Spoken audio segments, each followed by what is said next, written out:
Hey Alexa, is Matthew Hatfield smarter than Coach Ed Young? From On3.com. It was a 6-game win for Hatfield over Young, both of whom got better than 84% of their projections right during the 2024 regular season. I rest my case, Your Honor.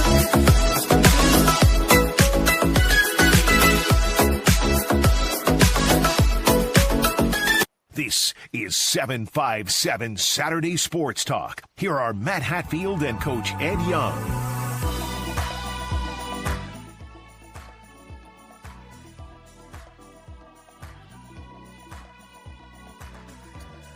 What can I say, Coach? When Alexa speaks, America listens. It is another edition of 757 Sports Talk, powered by Cova Sports TV. Like, share, and subscribe to our YouTube channel and interact with us.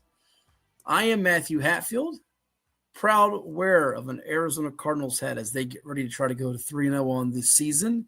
He is the coach, Ed Young, wearing his Raiders black shirt after their terrible showing on Monday Night Football against the Bolts, the Lightning Bolts, the Chargers. And he's not a friend of Alexa right now, like me. Yeah, I say good morning to all.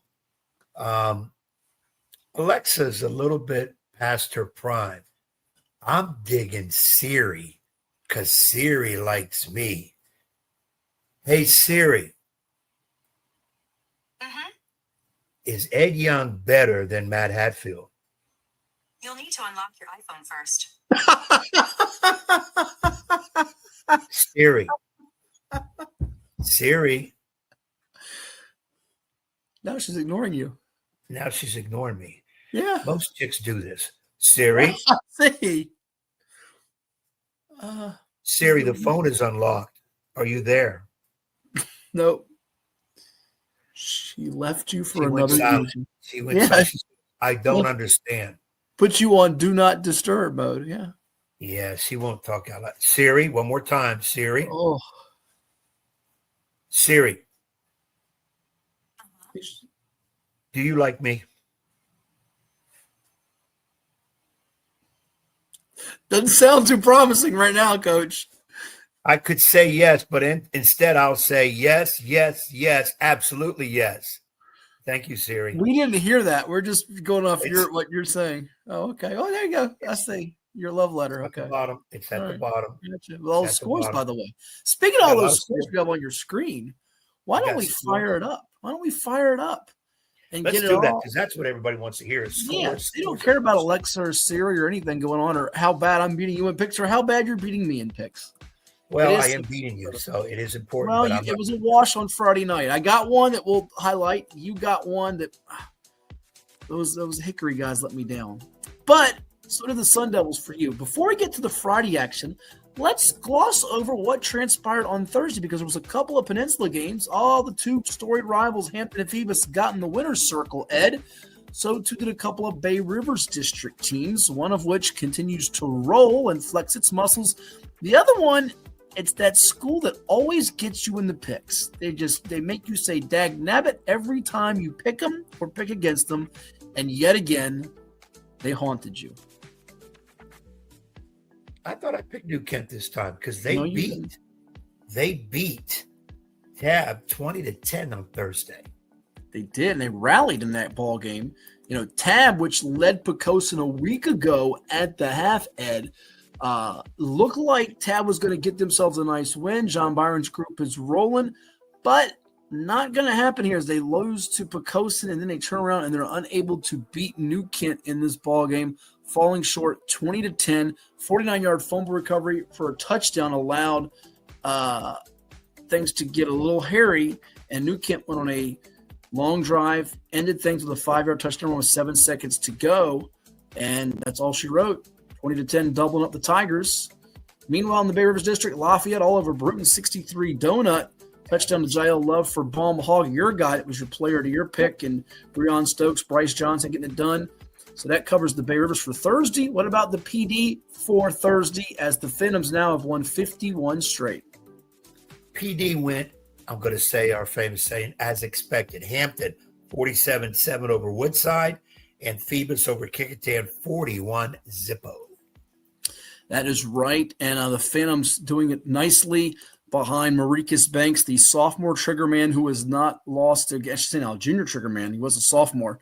Remember, 2 state championship rings, no losses. He's already committed to Old Dominion. He continues to sizzle. And for the Hampton Crabbers, we know how good their quarterback is. He was my offensive player of the year pick in the district going in, Marcus Chapman, as the Crabbers are 3-0. And they're not just 3-0, Ed, but they're averaging a total of 49 points per game as they get ready to take the trip to Glen Allen next week. And we caught up with the head Crabber, one Woodrow Wilson. No, not the president, and not the one that, was part of Woodrow Wilson's presidents, but the guy that filled the shoes of the legendary Michael Leroy Smith, the winningest coach in VHSL history. Would you like to hear what Coach Wilson told us? This will be some big news from Coach Wilson. Let's hear it. Let's give it a listen now. It's Cova Sports TV and 757 Sports Talk. All right, I'm here with the head football coach of the Hampton Crabbers, Woodrow Wilson. His team wins tonight 47-7 over the Woodside Wolverines here at John B. Todd Stadium in Newport News. Coach, 3-0, a nice feeling for your group, and I really thought as well as you played offensively, the tone setters were those defensive linemen for you up front tonight, Gavin Kay and Maurice Jackson and Gene Jones Jr. That whole crew up front for you really just, I thought, pushed the pocket all night long. Well, he did. We made a few mistakes. We got out our gap integrity, but outside of that, I think the team did well overall. Mm-hmm. Your quarterback now, a junior, Marcus Chapman. He finishes up 8 of 12 for 108 yards, 3 touchdown passes, no intercepts, runs for a couple of scores, 57 yards, 8 attempts. Watching him in warm-ups, even when he runs for 23 yards and is upset at himself for not scoring there, it feels like he's had another year of maturity. What have you seen in his growth from last year as a sophomore to now? Well, you just said it, his maturity. He done grew up. He kind of understands the game now. He works hard, extremely hard, and he's the leader of the team. He keep him up. So, like I said, couldn't be more pleased with him. You know about the tradition of the Crabbers, the Crabber pride, and all the great quarterbacks that have come through, names like Ronald Curry and Tyrod Taylor, Marcus Hagans, and he's now trying to join that exclusive company of the greats, if you will. There's some pressure that comes with that. Do you feel like he's kind of that pressure sort of subsided to a degree because he's starting to get more comfortable? Well, I think he embraced it, the pressure.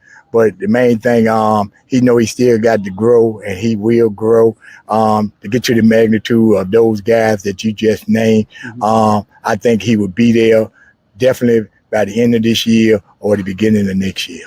What were the things you stressed coming into this ball game tonight? I know there's some bigger games that await you in your district, obviously the rival in Phoebus and Warwick and Bethel and so on and so forth before the playoffs arrive here. But what were the things you wanted to really preach to the guys coming into tonight? Well, like I always try to preach to them, never take anyone lightly, play one game at a time. I know that's an old cliche, but that's the way you got to look at it. And we did. So I want to keep them to the point where we don't come in overlooking anybody, do our assignment before we try to do anything else. At the beginning of that drive that they ran, we did get out of our assignments as far as what we're supposed to do. But like I said, overall, I'm pleased with the performance. Sure, couple more let you run here. From game one where you won a head-spinning shootout back and forth with Lake Taylor, 40-34, to the win last week over Minchville, I believe it was, to tonight over Woodside, where have you improved the most? Where are you seeing kind of the progress being made? Well, just like you said, the defensive line have came a long way since that game. Mm-hmm. They had never seen a VIA offense, and if you don't stay in your gaps and be disciplined and do your assignment, then things like what happened to us would happen. But like I said, I'm very pleased with the performance of the night last week, and we still got to improve on some area, and we will. Sure. And lastly, and I know these Crabbers, they have a lot of pride. I was just speaking to a good buddy of yours, former Crabber alum Dwight Vick last week. He's excited about what you're building here, but championship is the standard, as you well know. Right. So with those expectations, comes some of that pressure and attention. What are you going to tell the group as you move forward here? It's just game 3, and there's a lot more to go. Yes. And like I said, I'm going back to it's one game at a time. We got Glen Allen next week up in Richmond. Pretty good football team. I saw them earlier, their first game. I'm going to go look at them tomorrow, get a little bit more insight about what they be doing, and then come back Monday. And I'm going to give them tomorrow and Saturday off. We'll come back Monday and get ready for Glen Allen. Go watch some college football, some pro, and get ready for a big matchup as Coach Wilson and the Crabbers look to represent the 757 up in the 804 and try to get to 4-0. Thank you so much. Thank you. Go enjoy it. Thank you, buddy. So that was Woodrow Wilson Ed, a winner 47-7 over the Wolverines. And that next opponent, Glen Allen, coached by a former 757 standout Malik Sexton, who started at Churchland before going on to Virginia State, did wonders at Glen Allen last year. A season ago, they knocked off Thomas Dale. Could not do so again this year as they fell on Friday night to the Knights 14-8 to drop to 2-2 on the campaign. And Glen Allen, Region 5C, jockeying for playoff positioning. Thomas Dale fighting with Oscar Smith in Manchester in Region 6A. But Hampton's in 4A with Phoebus and Lafayette. And the way their offense is humming, they had to feel pretty good. Yeah, I think Coach kind of nailed it, too. The majority of the team is coming through as well as their young quarterback, too.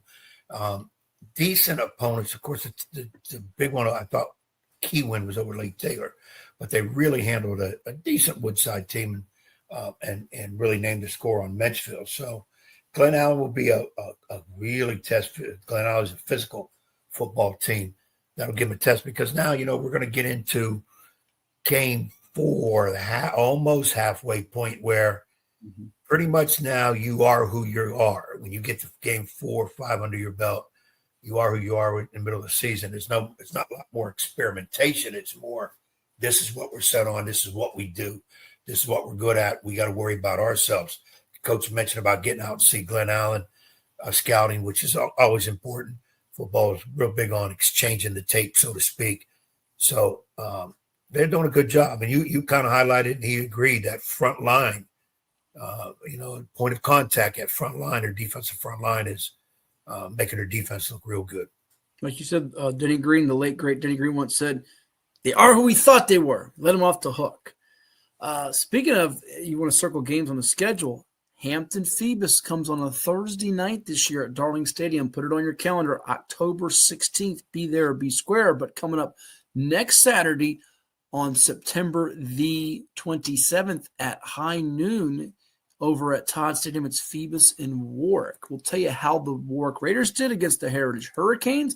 Other key games around the 757 like Nansemond River visiting Western Branch, Bayside hosting Salem, and so much more. When we come back here, plus something or nothing is around the corner too. You're watching 757 Sports Talk, and of course you're always watching it with us on Cova Sports TV. For any athlete, making it to the top sometimes comes with a few steps back. That's why parents count on CHKD Sports Medicine, advanced diagnostics, treatment, and rehabilitation for sports injuries, just for young athletes like yours. With convenient locations across Hampton Roads and a whole team of experts here to keep your favorite player at the top of their game. CHKD Sports Medicine. Learn more at chkd.org or call the CHKD Sports Injury Hotline. Cova Painting. We don't just paint, we transform spaces. Visit covapainting.com or call 757-550-7357 and mention the Sportsplex for 10% off of projects over $1,000. What's up at DQ? Oh, just the best deal ever! The $7 bacon cheeseburger meal deal. Bacon cheeseburger for a limited time, plus fries, drink, and a sundae. Yeah, this is not the time to be modest. It's all full size for just $7. And there's bacon on that burger. The $7 bacon cheeseburger meal deal. Now, for a limited time on the $7 meal deal lineup. Only at DQ. Happy tastes good. Hampton Roads has a long-running high school and college sports tradition. It's time to give them the spotlight they deserve. This is 757 Sports Talk. Usually it's Hatfield. That's why I try to tell everybody, get on Hatfield. He is the legal scribe, the talking head that knows all this, puts the whammies on. We do things different on this podcast. That's why we're rated number 3 in the state. You got Play-Doh? Get out of here! We've got people all over the globe watching with us. Sitting in a phone booth with you would be very... we got to have your own phone booth. I'm not sitting in no phone booth with you. It is 757 Saturday Sports Talk here on Cova Sports TV. Like, share, and subscribe. Matthew Hatfield, Virginia Beach. Well, the connective tissue of this high-quality podcast struck again at a recent high school football game I was covering back on Friday, September 12th at the Powhatan Field in Norfolk. As the reigning two-time VHSL, that's Virginia High School League, I assume, Class 5 state champion, Maury Commodores played host to the visiting Bishop McNamara Mustangs from Maryland. Precisely 9:03 to go in the third quarter. and the Commodores, clinging to a 14-7 lead. The public address announcer proceeded to make an announcement or two as I'm furiously typing away on my keyboard for the live game blog I'm providing online for my site, VirginiaPreps.com. When the statement, "Don't flush the mouse," was uttered. If only you could see the confused looks on the McNamara assistant coaches sitting near me in the press box. Fast forward to the thrilling conclusion. 23-yard game-winning field goal in triple overtime to lift Maury to a 38-35 victory, courtesy of kicker Charlie McCoy, who afterwards got to be interviewed by me, a Hatfield. A McCoy, a Hatfield, go figure. But no feud over a stolen pig. Oh, yes, that man on the mic also made sure to supply a lacheserie as he departed. Quite confident he will hear this and write in with his accounts of maybe the best regular season high school football game I've seen in 20 years of covering. Isn't that nice? That's great. This is 757 Saturday Sports Talk. Here are Matt Hatfield and Coach Ed Young. And we're back here on 757 Sports Talk. Like, share, and subscribe to Cova Sports TV and interact wherever you may be. And you never know, you could end up on the Tony Kornheiser Show. That's some good stuff. How did Kornheiser get you on there? So it's funny. I wrote him in an email, and this is like my third or fourth time. But I had not listened to that episode until I got to give my man Leland McCrae a shout out from the Yak podcast. I go on with Leland and Joe Deck, a good buddy of ours. We've been on with Joe and Leland for many years on their podcast, and he actually wrote me that he said, "How about this? I heard you on the." So I had not listened to the episode until he is the one that reached out to me, and I've had a couple people since that have brought it to my attention as well. So there you have it. That was from last week's thrilling triple overtime game. We didn't have any triples or double overtime games, Ed, though, on Friday night this particular week, as September is starting to wind down here for high school football. But we do have some scores to go over with all of you out there. And we'll, though, take it back to the PD and Bay Rivers, as well as hit the Southeastern and the Eastern District, where Maury was idle this week. They're off before they take on the Churchland Truckers. And why don't you go there? Churchland, they're 4-0 for the first time in quite some time, aren't they? Yeah, but you know what? I'm going to hold off on Churchland. I'm going to finish Okay, Peninsula District Bay Rivers because we started on their Thursday games. So let's go ahead and say goodbye to both of them. As we say, Bethel 54-15 over Denby, and Warwick 61-0 over Heritage. That finishes out. I tell you what, Bethel, Amari Pryor, watched him last weekend against Warwick run for a big number on the board in that game. Had well over 100 yards rushing, and Denby had a couple of nice moments. Kevin Parker, 78-yard TD pass to Callan Morrison, but Kaysen Campbell's making plays in the passing game with Alex Lewis finding him. And Bethel's offense actually outgained Warwick last week. Just a matter of them having those finishing plays, especially in the red area. And then in Warwick's case, Tracy Pope's got to be a guy that gets some Peninsula District Defensive Player of the Year consideration. I know you picked Christian Corbin, the big D tackle who's going to Delaware in the preseason. And you can take a couple of different guys from Phoebus in that conversation too. But Pope has been really good for Coach Thomas Sykes' team. And they're now even up at 2-2. And the big one's looming, Phoebus, Warwick. If there's an edge, you really feel like it's at quarterback, although Jy'Aire White-Epps is getting better, and the Warwick offense has to gain some confidence, albeit against a kind of hapless Heritage team right now. They're starting to pick up some steam a little bit. Well, you had mentioned earlier that Warwick defense was decent again, but you're concerned about their offense. Can they put points on the board? Can they keep their defense off the field somewhat? And I think with those games from last night getting to 61 points. Okay, maybe we're going to say, well, Heritage isn't, a Hampton or a Phoebus. Doesn't matter. You've got 61 points. And their defense tossed another donut, which they were really known for in the last couple of years. So 61 points shows that we can score, and you're going to need those points. I don't think you'll get 61 against the likes of a Phoebus, but no. They can get some points. That's the key. That's what they needed to get. They didn't come out of this game winning 12-0 or whatever. 61 points was dominant on offense. Yeah, fumble recovery from Raekwon. Ed Lowe, scoop and score 62 yards for Tracy Pope, and also Isaiah Emery with a safety. So a lot going right for Warwick on the defensive side of the football. Let's shift it over to the BRD. You did not take your Smithfield Packers. What is wrong with you? Tracy Parker gave me the side eye this week. And, he said it. EDY, you're going War Hill, huh? He said, Hatfield forced me. I didn't force you against anything against your will. He Stop said that. I would get no time on the podcast if I don't pick with my head instead of my heart. And he said, no problem. We'll just prove people wrong. And he proved us wrong as they take down a very good War Hill team, 32-29. Looks like that. I remember years ago, I always got up to see what happened in the Bay Rivers because there was always a crazy game, 38-37, 42-40 overtime. This was that game, 32-29, Smithfield over War Hill. Well, and let's give I know our man Jim McGrath was over there covering it for the paper. Let's give Tracy Parker's group some credit. They were down in this game, 15 points in the second quarter, had to fight back. Kyle Buggs, the quarterback, made some big plays. Caden Pretlow, huge 28-yard gain.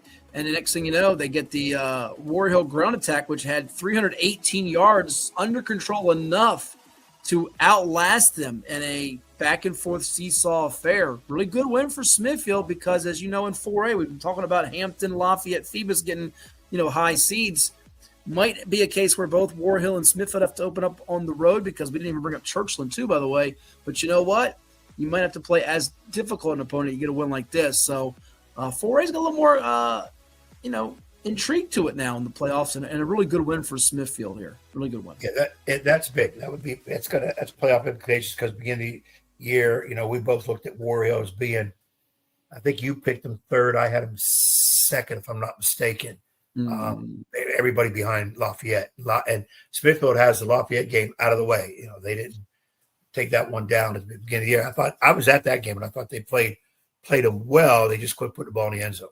You keep forgetting about another team in the BRD that was victorious on Friday night, and that's the Bull Islanders, the reigning three-time Region 2A champions, who don't do it with flash, no flash and dash, but they get it done with hard-nosed defense. They were down 10-0 to Grafton, but they didn't stay down for long.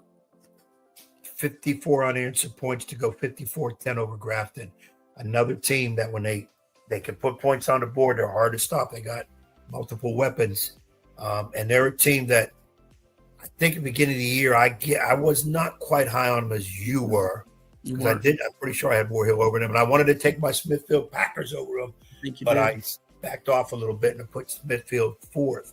But yeah, they go 54-10 over Grafton. And the last score in the Bay River is York Blue Smoke, 34-0 over Gloucester. Yeah, Doug Prayer's group, Logan Turner leading the area in interceptions coming in, and the defense doesn't give up a point, not a whisker, to Gloucester, who beat them a couple years back. So that takes care of the BRD. We mentioned about Smithfield and War Hill being in Class 4 Region A with Lafayette, Phoebus, and Hampton, and going now to the Eastern District with the Churchland Truckers. They're putting up points at a high clip, Ed, behind that sophomore quarterback, Logan Wynn, leading the area and tossing the football around for Don Shaw Leonard and the Truckers, brick by brick. And they threw bricks at Henrico 65-0. Henrico couldn't sniff the end zone.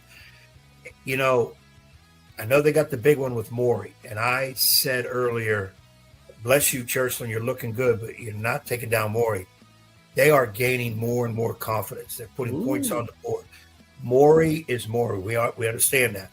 But I tell you what, Churchland has caught my eye and much more my respect. They have become a team that we really got to watch for this year. All right, let me throw a question at you as you give me the other scores in the Eastern District before I throw that question at you. Go ahead. All right, we're looking at Norcom 38-8 over Manor, Lake Taylor 53-20 over Booker T, and Norview knocks off Granby 20-7. Yeah, Carl Lake Franklin had a big game on the ground for Norcom as they got in the win column finally. Lake Taylor under Hank Sawyer, they keep humming offensively with that ground attack. And, of course, no shocker with the Norview Granby result. Low scoring, both teams still trying to find their footing a bit. All right, not going to ask you to pick a winner. Churchland against Maury, Warwick against Phoebus. Defending state champs in action there for the Phantoms and the Commodores. Which opponent will score more points? Churchland on Maury or Warwick on Phoebus? Hold your feet to the fire here to see if you burn any toes. Ooh. I just kind of try to spout some niceties about both Warwick and Churchland. Niceties. By the way, this segment is brought to you by Chicho's Pizza. Get you a free one like I did, or pay for it like Eddie Young has to do. Go ahead. Yeah, see, if it's free, it's he. He stole my motto. He gets the free stuff. I got to go pay for stuff. Got to get me some Chichos soon. I'm going to lean. I'm going to show my hand. show my hand, and I'm going in both those games. I'm going to stick with the juggernauts, Phoebus, Maury. Now, you said, well, who, Churchland, Warwick, who's going to score more? Mm-hmm. I'm going to lean towards. That was why I asked you, and you decided to just take a lot of time and waste and just. Yeah, give me Churchland to score more than Warwick will. Okay, doesn't mean that you'll get a different outcome. Go to the Southeastern. Oscar Smith Indian River's the big one. We have to wait to see what transpires there, but you do have some other results, including that game in Chesapeake between the Bruins and the Warriors. They weren't yelling "Sweat, Ed, Sweat," and in the end, it was the folks from Suffolk that got the last laugh. 40-6. I thought it'd be closer. I picked Nans, but I thought it might be much closer. It wasn't. And Nans River's another team to put some points on the board. And speaking of points on the board, Kings Fork 56, Great Bridge 14. And the good one that I got right, and Mr. Hatfield did not. Heat Creek 41, Hickory 24. Hawks let me down, and Mike Jones and the Hornets offense for Andre Twine and company got rolling there. And Kings Fork had some struggles early with Great Bridge before they got, clicking in the second half. Nansemond River, that receiving core is lethal with Tavon Douglas, Calvin Holloway, Quincy Gilmer, Keontae Bumpers. But, we got to ask in the summertime, and this was one of my Hats hits, who's the best quarterback in the 7-5-7, Ed? You got Marcus Chapman of Hampton, Maricus Banks of Phoebus, Kevin Parker of Denby. You have Lonnie Andrews III at Oscar Smith, among others, Lord Malik Carew at Indian River, Luke Ashcraft, the newbie at Green Run, Damo Everett at Maury. Tyrell Grant Jr., I think he's taking it personal. The Syracuse commit, 259 yards of offense accounted for, 4 touchdowns, 2 passing, 2 rushing. And he's gaining more and more steam in these conversations to where the Warriors could be looking at 5-0, 6-0, 7-0. And they still got to play Indian River and Oscar Smith and Kings Fork. But the way they are moving the ball through the air with a quarterback who can also run, it's a little bit frightening for defenses to try to contain. Yeah, I think with Grant, you're looking at a kid. He's got a great, great receiving core. He's getting decent time with that line. Line is playing really well for them too. And he's got legs. He can scramble himself, creating play, design play, and get into the end zone too. Now, you just mentioned it though. When they play the upper echelon, Indian Rivers, Kings Fork, Smith, will he can be able to continue doing that? And, you're proving it now. Why not? Even though I know those teams are much better. But you're right. Grant, I think, is trying to make a statement, not because he heard everybody else's name mentioned. He's playing because he's playing. Mm-hmm. And but he's one I think you have to really look at in terms of we start talking top players. And, he's committed to Syracuse. So, that's pretty decent. Yeah. They're not a power team, but that's a decent Division I program. So they must have solved something. They said, hey, we got to get this kid. Well, and I've got them. They're going to be 5-0, in my opinion, when they do travel in the Battle of the Rivers. That'll be a bash with Nansemond at Indian River. Speaking of bash, Ed Young's always after the cash. We talked about Churchland with Darion Stash Ripley catching the ball, the Shawan commit from Logan Wynn. And when we come back, we're going to hear from Flash. See what I did there? Kyron Brown of Bayside, along with the freshman, who's mighty, mighty good as well, plus the coach of the Marlins and John White. It's all coming your way. Sometimes you watch On the Hash with Hatfield. Plus and then sometimes you give me a rash. We're going to take a timeout. Time to take a dash. It is 757 Sports Talk. You're watching on Cova Sports TV. Oh, we still got something or nothing, too. Ed Young's a nothing. Hatfield's a something. Did you know that the minimum limits in Virginia are $30,000? $30,000 is a lot of money on an individual basis, but if you're involved in a personal injury matter, that's not enough. Here at Williams Lloyd's, we're happy to provide a consultation on the amount of coverage you have in your vehicle. It can be confusing. Not many people understand it. You know you need to have it, but do you have enough? Give us a call today at 757-547-5555 so we can help you prepare in the case of an automobile accident or any other personal injury matter that you or your family may find yourself in.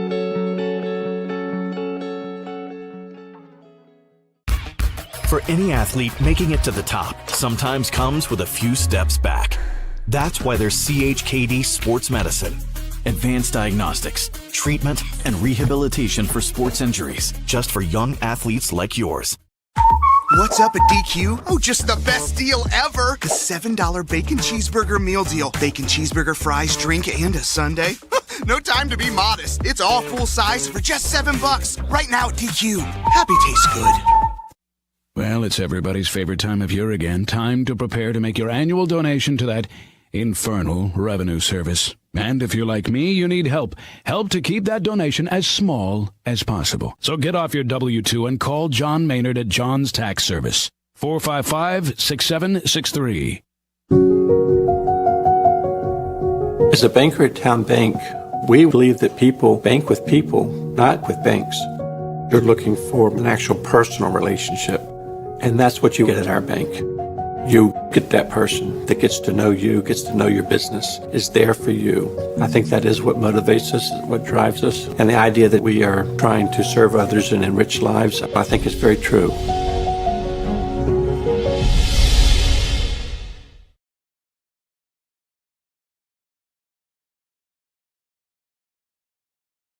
All right, here with a couple of Bayside Marlins. We have on the left Kyron Brown, the junior tailback for the Marlins tonight, who had 7 tackles, a forced fumble, 2 picks, a pick six, 18 carries for 103 yards and a couple scores. And then the freshman on the right, Jy'Aire Collins, 2 interceptions in this game tonight for the Bayside Marlins, who beat the Salem Sun Devils. Let me start with you, Kyron. Game is tight late. Salem's making a comeback, and then you guys get that pick from your mate over here. And Boogie, you go by the name of Flash. Tell me about it. You're just thinking, I'm flashing the end zone here on this last touch to finish the game off. What's going through your mind? Yeah, so I had to get back from from my fumble earlier in the game. I had to get back, got me a PBU, and then got back on offense. Had a positive mindset, never put my head down, and I'm gonna stay like that every game.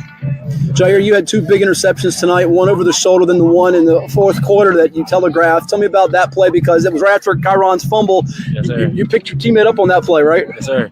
What'd you see on it? Oh, so I seen it in film. I was watching film a lot. So when I seen it wind up. Oh, I had to break on it. I had to get it. Yes, sir. For the coaches to have trust and faith in you as a freshman to throw you out there in the fire in a game like this, Salem rivalry type of game, big game in the beach. What's it mean to bounce back from last week's loss to Kimsel and win this one tonight, kind of gritty and gutsy, if you will? It means a lot. I appreciate the coaches for believing in me. Mm-hmm. So, yeah. Kyron, you've really had a breakout year this season. Last year you showed some glimpses of it, flashes, if you will, and then tonight you had the big performance on defense. Tell me about just the pick six early that helped get you guys up a couple scores. How big was that for momentum bringing for your group? So I feel like the way I came up on the play, after everybody already had sworn them, I seen them wind back, try to throw it, and I just got it, took it to the crib. Mm-hmm. That's about it. You guys are 3-1, and you have big goals this year. I want you to talk about each other as playmakers. What makes this guy right here, Boogie, special? And then you can follow up what makes Kyron such a dynamic player out there on the football field. Go ahead. My boy Boogie. Hey, he one of the best freshmen. He the best freshman in the beach. Okay. And he can do it all. He can catch the ball, run the ball, play corner, play receiver. He do it all. Like, he can go anywhere on the field, and he gonna do his biggest. Mm-hmm. He gonna do everything he can to do what he got to do for our team, Bayside. Sure. Jy'Aire, tell me what makes number 3 over here to your right such a dynamic running back and football player. We can depend on him. Like, we can depend on him in the biggest moments of the game. Mm-hmm. He one of our biggest running backs. He's the biggest running back in the beach. He's the best running back in the beach. Mm-hmm. He will be a star. There you go. And lastly, Kyron, finish up with me here. You guys have Lansdowne next week. I know it's a trap type of game. What do you got to do moving forward here and improve on to keep getting W's? So we just got to stay on task as a team, as a group. Last week we were slacking in practice. Outcome was bad. This week we got back on track, and now we about to keep on rolling through the whole season. And look, Bayside going for a state championship this year. Y'all better watch it. There you go. Watch out for Flash and Boogie as the Marlins win tonight, 34-20 over Salem. Congrats, guys. Thank you. This is 757 Saturday Sports Talk with Matt Hatfield and Coach Ed Young. So you heard from Kyron Brown, junior tailback, and Jy'Aire Collins, Ed, as the Marlins outlast the Salem Sun Devils 34-21. Brown with 103 yards rushing and a touchdown to go with a pick six, 2 picks on the night. And Collins, a ninth grader, had 2 of the 5 INTs for Bayside's defense. More on that game in a moment, but let's fire back up the scores and go to the other action in the Beach District, because that wasn't the only game that had some late game drama, was it? Because the Knights and the Dolphins, that had some people on the edge of their seat at Ocean Lakes High. Yeah, we got Kellam 28-21 over Ocean Lakes, which we figured would be a close one. Another close one, Tallwood 20-17 over First Colonial. And then we have two that weren't really that close. One was definitely not close. That was Lansdowne 56-6 over Princess Anne. And Green Run, the powerhouse they are, 20-7 over a good Cox team. Yeah, I'm not sure which was the biggest nail biter of the night there. Green Run got up 20 points on Cox. Pick 6 from Kai Raygard in the second half, but the Green Run defense was stout throughout. They didn't give up a score. Cam Johnson, the Virginia Tech commit, we say Virginia Tech commit for now with that coaching change, had 3 sacks in the game. Big completion, Luke Ashcraft to Tristan Williams. They call him Pitbull for a touchdown. I love the nicknames in the beach, by the way, this year. And we got Flash, we got Pitbull, we got Boogie. I mean, there's some great nicknames. The beach is winning the nickname battle right now. What do you call it? The dance off, the nickname off with other districts right now in the 757. But we'll see if the Eastern, Southeastern PD and BRD can catch up. And how about the Kellam game? Aaron Smith. We talk about breakout guys. Kyron Brown at Bayside, a junior, is one of those breakout names. So too is Aaron Smith, wide receiver for the Knights. He had a couple of dazzling catches. People watched it on the highlight shows, and he put Kellam in the lead, helped put him in the lead.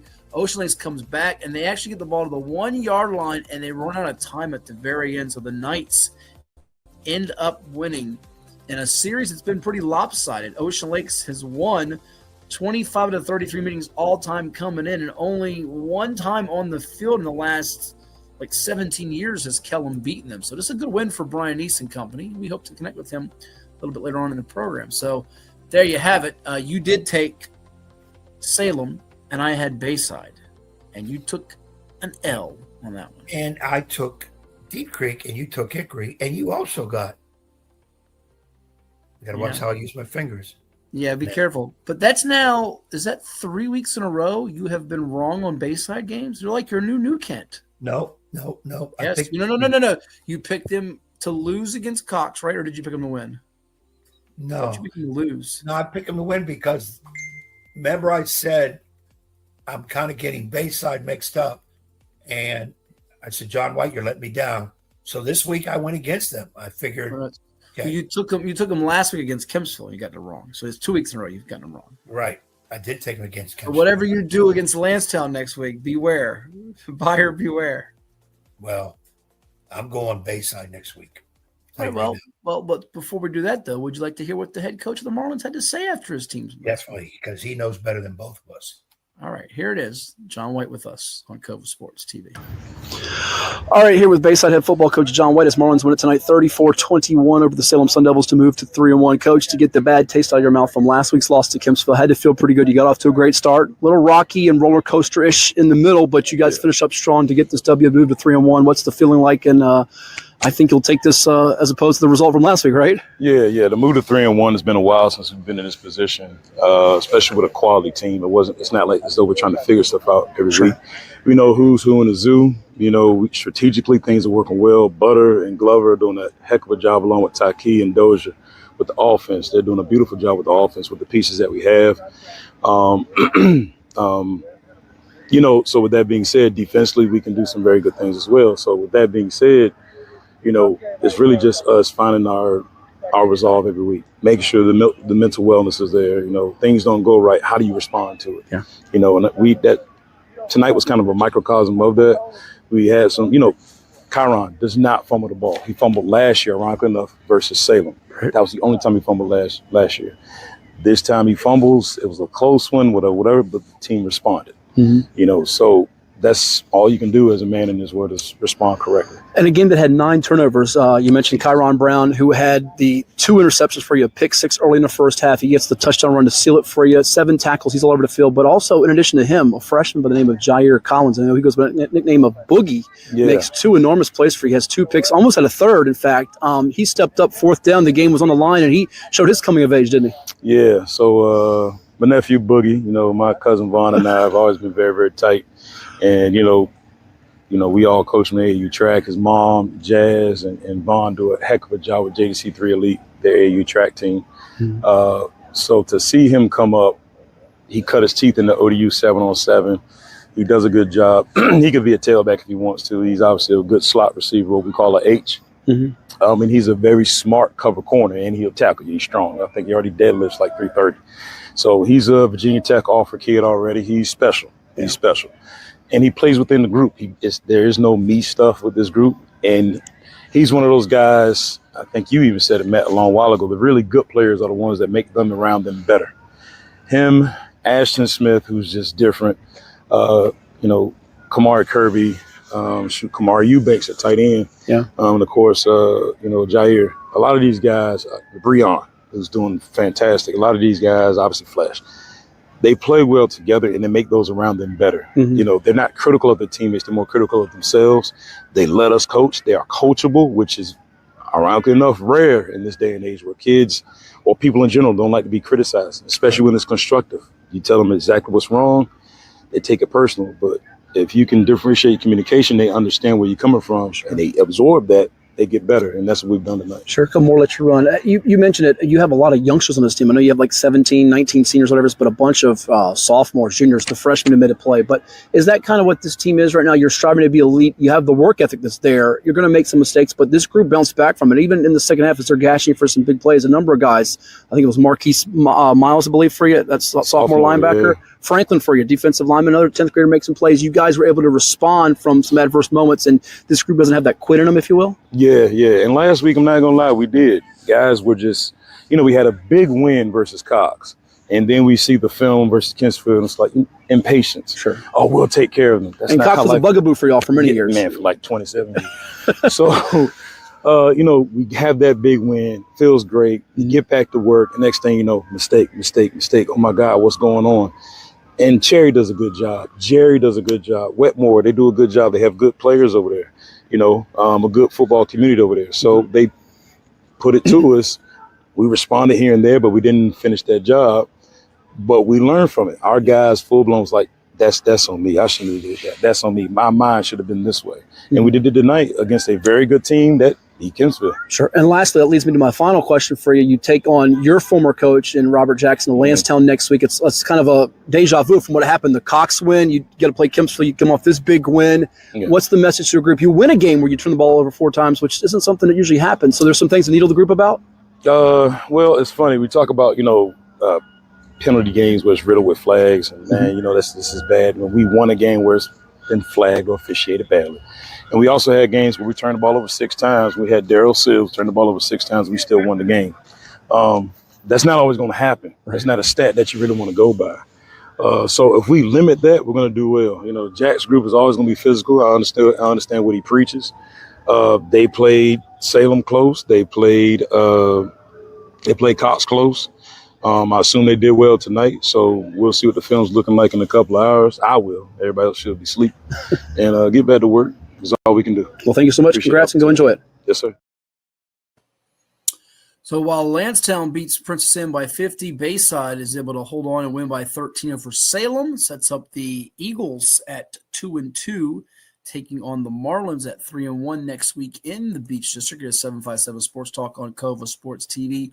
Like, share, and subscribe. The big game, though, Ed, however, is going to be Green Run and Kempsville as the Stallions at 4-0, closing on now on 50 consecutive Beach District regular season wins, take on the Chiefs, who have twice before lost to Green Run in the region championship. One was very, very close, razor close, had a fourth quarter lead. The other, they got smacked around by Green Run. And Kempsville had the bye week after that Bayside win. So there are some matchups in the Beach. Kellam and Cox. Kellam coming off a big win. Falcons coming up. Now Cox is sitting there at 2-2. They don't want to fall below 500. Kellam's got a chance to get themselves a 3-1 with a big win. So there are some games that will be very telling in this Beach District race where everybody's in Region 5A with the exception of Lansdowne, who's in Region 6A. Consistency. We're getting in the middle of the season now. Get September out of the way. It's consistency. And the 2 youngsters for Bayside, you heard them themselves say, they slacked off in practice. They got a loss. Got more focus in listening to the game plan. They got a win. So, again, once you've got the material given to you, and as, players, you got given abilities to use, you got to stay focused, got to stay consistent. And as Coach Wilson said at Hampton, it's a cliche, but it's one game at a time. Let's focus on who we got now And, let's work today in practice, tomorrow in practice. Because, that's the thing about football. It's one game a week. Basketball, you have 2, maybe 3. And it's boom, boom, boom. You're playing. Football is you got 3-4 days of work. And then here's our opponent. So it's consistency. And don't worry about whoever, because, when these teams take on the powerhouse ain't worried about you. They're already the Morys, the Green Runs, the Phoebuses. Those teams are already, they're playoff-laden teams always. So they're going to be all right. It's where are you at compared to them when you play them? One last thing before we go to break. By the way, I love the Who's Who in the Zoo line by John White there. I want to see if we can get John was good on it. He had a lot of different things on his interview. He did. He's very observant. Any cause for concern for Green Run given they only scored 20? Or do you remember last year you thought they'd get picked off? They didn't. Then you said in our preview show, smooth sailing. Are you at all waffling on that? Or are you still pancaking it out, saying, no, they're going to run through the beach, no problems, all the double digits? Or will there be someone? Could be Kempsville, could be Salem, could be Bayside, could be none that give them a tussle. And maybe does Green Run need that? Well, do they need a not even so much a scare, but a battle? Because if they don't get one and they get to the playoffs, be it regionally or in the states, the semifinal round, they cross bracket this year, championship round, it could put them in they don't know how to react. Do they need that as well? What's your view? Well, first of all, only scoring 20. Look at the opponent, Cox. Cox ball control. You may not put up 50 points against them. True. But I wasn't there. So was it a game where Coach Williams for Green Run is going to have to say Monday practice, what are we doing? Okay. 20, they had 20. It was 20-0 at the half. They didn't score in the second half, and there was a lot of penalties, a lot of sloppiness. And Cox, to their credit, they're a disciplined team. Tyler Noe does a good job. They did give up 20 to Lansdowne, 27 to Bayside. So it's not like they've been a shutdown defense. Did hold FC the week prior to 7. And they've been a little struggle on offense, have the Patriots. But so you wonder a little bit there. And again, they can go up next week and score 56, and then they shut us up real fast because they are capable of doing that. Right. That's what they are. So I'm going to say it was Cox. Cox did a job. There was some sloppiness. They may get a little stern talking to about being big-headed, slacking in practice, whatever. And you got to be careful because they got a Bayside. They got a Kempsville. I still don't think those teams are quite ready to knock off Green Run. If Green Run beats themselves, that's probably their biggest opponent is themselves. And you said, okay, if as the season goes on and you're undefeated, and sometimes you get as a coach in your head, you're like saying, man, I've gotten on this team. I made them do extra conditioning work. Maybe we need a loss so that we don't get one in the playoffs and we're done. And, you think as a coach, man, the coach says they need to lose. That's crazy. But in our own world, what we're thinking is that's the only way we're going to get their attention back, that, hey, you're beatable. So if that's going to happen, you wanted to do it right around game 4 or 5, maybe 6. You don't want a loss on game 10, 9, 8, so to speak, because now it's like, okay, we got to get back on track. And sometimes you may miss that track. And that's kind of how that comes. And like I said, I have been in my career in basketball. There have been some times I said, I hate to say this to my assistants. I said, I think we need an L to kind of get us back focused because, we're a little bit big-headed and we're playing sloppy against teams we should be beaten by 20, 25 points, and we're only winning by 10, 11. And a coach knows his team better than anybody else. So that could be the situation. But I think Green Run, as opposed to last year, I think they will be in control the rest of the way in the beach. I know the beach teams will not like hearing that and say, well, Young don't know what he's talking about. And that's fine. But until they really lose, I'll make a great statement that's kind of dumb. Until they lose, they're not going to lose. Well, I mean, I don't fault you for saying that. Stick around. We've got more coming your way here on 757 Sports Talk. You're watching Cova Sports TV. What makes a life a good one? Is it our adventures? Or the friends? Is it the challenges we conquer together? Maybe it's the people's lives we touch every single day. So, what makes a life a good one? You'll have to figure that one out for yourself. What is more? Is it more reps, more strength, more stamina? We say it's all of that, but it's greater than just what's in the mirror. It's about improving your mental and physical health. More is a feeling of achievement, fulfillment, confidence. It's looking better, feeling better, being better, and it's our mission to get you there. Because here, you are more. One Life Fitness. Portco is your local nonprofit organization dedicated to economic empowerment through employment for people with disabilities. We focus on abilities, not limitations, providing on-the-job vocational support. Find your pathway to employment. Contact us or learn more at portco.org. I don't think there's any question that the coach under the most pressure in the Commonwealth is Brent Pry, simply because there are higher expectations at Virginia Tech than anywhere else as well there should be. It is first and foremost a football school. It's what the fan base cares about. It's just culturally built in there, part of the fabric. And Brent Pry returned an awful lot of talent last year and did not produce. And now he's flipped the roster. He has two new coordinators. One departure was of his choosing. He dismissed defensive coordinator Chris Marv. The other was a bit of a surprise. Offensive coordinator Tyler Bowen left for the O-line job at Ohio State. And the two new coordinators, Sam Cephas comes from the NFL. He's never coordinated at the FBS level. He was an FCS coordinator at Wofford. And Philip Montgomery comes in. He's been a head coach at Tulsa, was the head coach in Frank Beamer's final game, the Independence Bowl. So it will be a very pressurized season in Blacksburg, and one that starts. Hampton Roads has a long-running high school and college sports tradition. It's time to give them the spotlight they deserve. This is 757 Sports Talk. Here are Matt Hatfield and Coach Ed Young.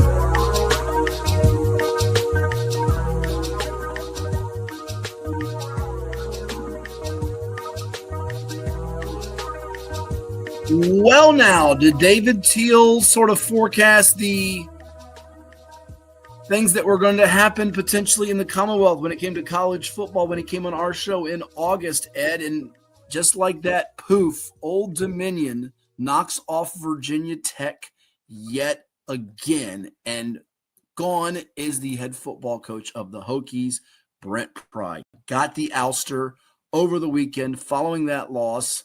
Not even 48 hours. They didn't wait. He's a goner. And this Virginia Tech defense, which we spoke about last week after their miserable finish against Vanderbilt at home, even more dreadful. All the adjectives that come to mind. And Old Dominion jumped out to a 31-point lead. Great game for Colton Joseph at quarterback, 16 of 22 for 276, couple of touchdowns, 73% completions, also had a touchdown run.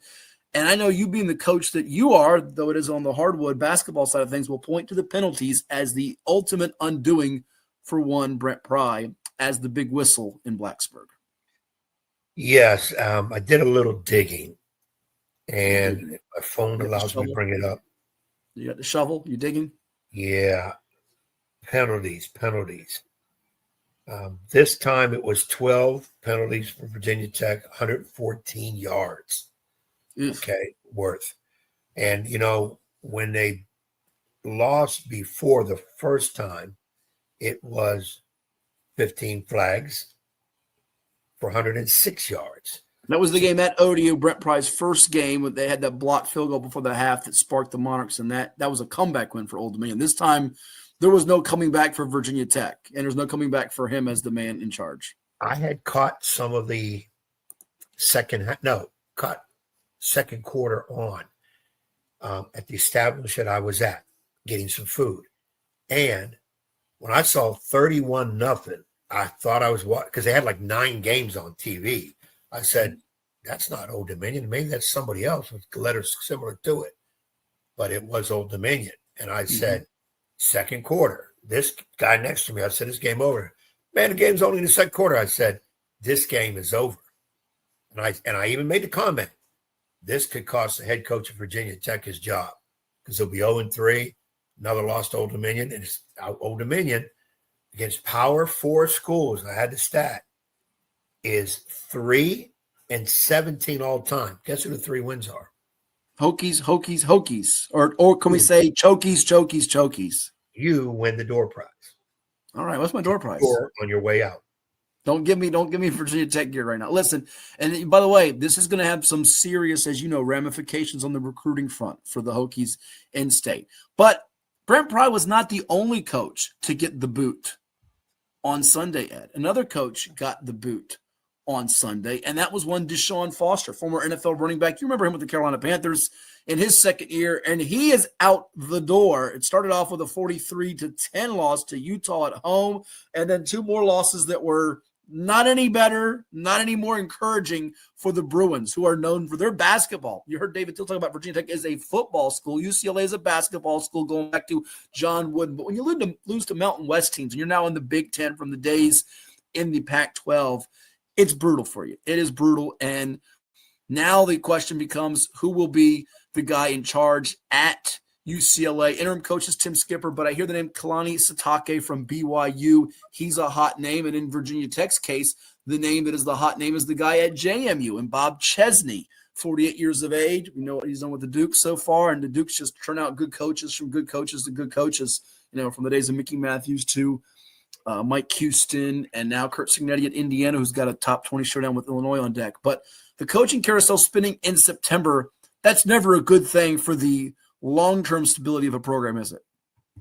No, and to be honest, and it's rare because things are in progress. It's 3 games into the season. We still have 9 games to go plus playoffs. But in these 2 cases, it was unacceptable. In this day of NILs and transfer portal and instant gratifications and privilege type situation, you got to win. If they tell you got to win, you got to win. Pry's case, and we're not sitting here making fun of somebody losing their job. No, but in Pry's case, Virginia Tech is big time football once upon a time, especially under Beamer. And they've had some great basketball years too. But if you can only pick one, it's more football. So I remember a long time ago in the days of Don DeVoe, and that basketball was big, Buzz Williams, all that. Sure. But he gets, here it is, Old Dominion. It's a team that's beaten him a couple times. It's the game's at home. I think the feel was this is the game, we'll get going. And it's against an in-state rival. We'll take care of them. Well, not only did they not take care of them, they got pounded. I know they only ended up losing by 19? That game was not 19 points. Never. They dominated them. And to that point, I think we're losing sight of, and we'll have more time to discuss this as the Monarchs get closer to that home matchup coming up on September the 27th with Liberty. I think what's getting lost in the shuffle because of just how hideous Virginia Tech has been. We'll see how long it'll take them to get it turned around, but just how good Old Dominion is playing right now to where they're one of the better teams outside the Power 4, Power 5 leagues.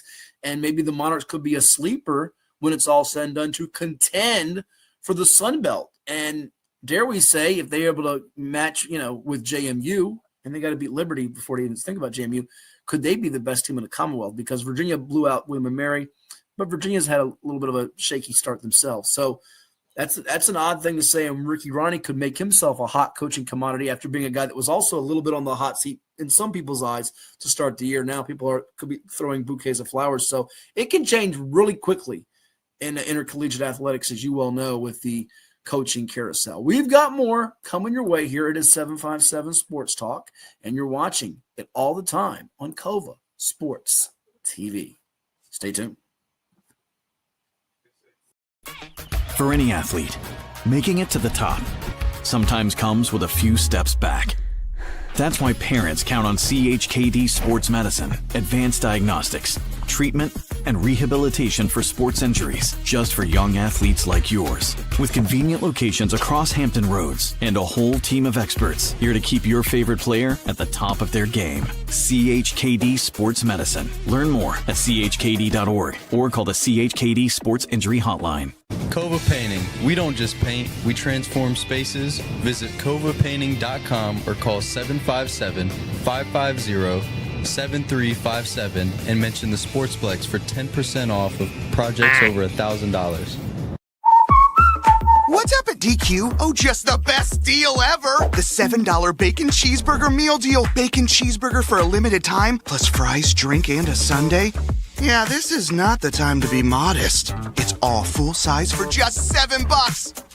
And there's bacon on that burger. The $7 Bacon Cheeseburger Meal Deal. Now, for a limited time on the $7 Meal Deal lineup. Only at DQ. Happy tastes good. What does happiness mean to you? Being in the ocean with you, watching you catch super fun waves.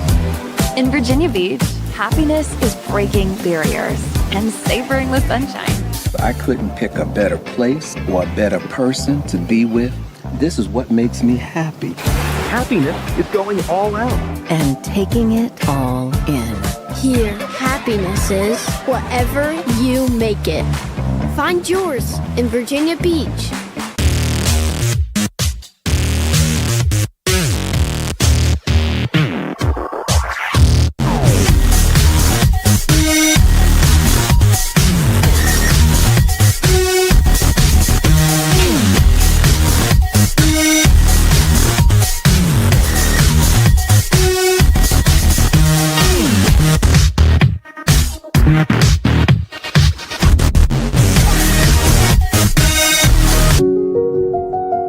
I grew up here. I know this town. I know the people here. More important, they know me. As a banker at Town Bank, we become part of the communities we serve. The people who bank with us, our members, know us. When you bank with Town Bank, you'll know your banker. You'll know you can reach us, and you'll know we're here for you. James Catato tells us. It's 757 Saturday Sports Talk with Matt Hatfield and the one and only Coach Ed Young, every Saturday morning at 10 a.m. on Cova Sports TV. From high school football and basketball to the NFL, MLB, college sports, and the NBA, if it's making headlines, they are breaking it down. Bold takes, big-time guests, and a few laughs, especially at the expense of that basketball coach Ed Young. Catch it on Cox TV and your view, and don't forget to like and subscribe on YouTube at Cova Sports TV. Hey friends, it's joke time. What did the dentist win at the competition? The dentist won a little plaque. This is 757 Saturday Sports Talk with Matt Hatfield and Coach Ed Young. Back here on the award-winning 757 Sports Talk, powered by Cova Sports TV. He shakes his head. Maybe he'll get a plaque one day so he doesn't have to shake his head. Although we could give Coach Ed Young some type of an award for his upset specials lately in college football. Ladies and gents, he did call correctly on this program. Baylor beating SMU on the road. South Carolina falling to Vanderbilt. That's number 2. Third time's the charm, or is it? Oh, we shall see. There's some intriguing games. You see it across the ticker there, Ed, with Auburn and Oklahoma, with Tulane and Ole Miss, Southern Cal hosting Michigan State. You have Michigan at Nebraska. I think the Cornhuskers are knocking them off. That's my personal belief and opinion. And could another coach be on the hot seat and get the axe like Brent Pry and Deshaun Foster did with Billy Napier, his Gators, looking to avoid a third straight loss, taking on Mario Cristobal's Hurricanes? I've got a hunch that you're going somewhere else. Is it Big Ten country? Yes, I'm going Big Ten. Battle of the high schools. Give me Illinois over Indiana. The Hoosiers go down at home. Illinois with Cool Hand Luke Altmaier at quarterback and a quicker, better defense. Even though Illinois is rated higher, Indiana is the favorite. I think it's 4.5. I'm going with the Fighting Illini.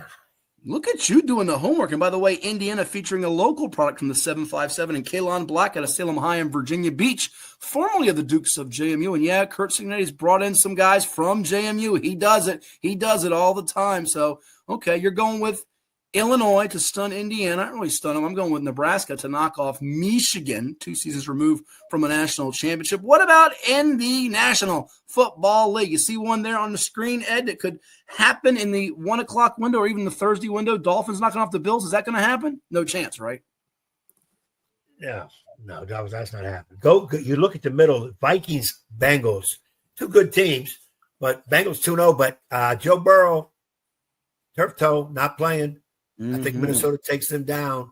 Burrow may not play for a couple of weeks, but the one I'm really looking at where a lesser team wins is the Titans over the Colts. Colts are hot at 2-0, big win last second against the Broncos. Give me Titans. Cam Ward gets first NFL victory. How about that? Good call for you potentially there. You could make some people a lot of money, although you won't see any of it one day. I see the Rams West Coast to East Coast is dangerous. Defending Super Bowl champs coming off the win over the Chiefs. Matthew Stafford and company can be dangerous. Remember, they lost to Philly in a tough playoff game in the snow. They were driving late, so I think they want some redemption in this matchup. So that one has the makings to be a high-scoring, last team of the ball wins type of ball game. In the late window, my Cardinals are a slight favorite against the Niners. I don't love it. I don't love it at all, folks. And don't be shocked if the Lions beat the Ravens. I know Baltimore bounced back against Cleveland, but that defense can be very dicey, as we well know. And John Harbaugh's decisions, they can be like Ed Young when he gets in front of a buffet. It could be some tricky things that you're not too crazy about.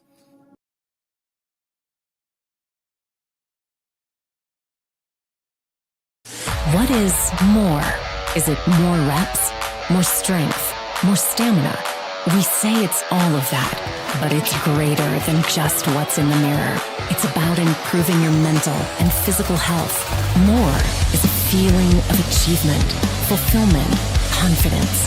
It's looking better, feeling better, being better, and it's our mission to get you there. Because here, you are more. One Life Fitness.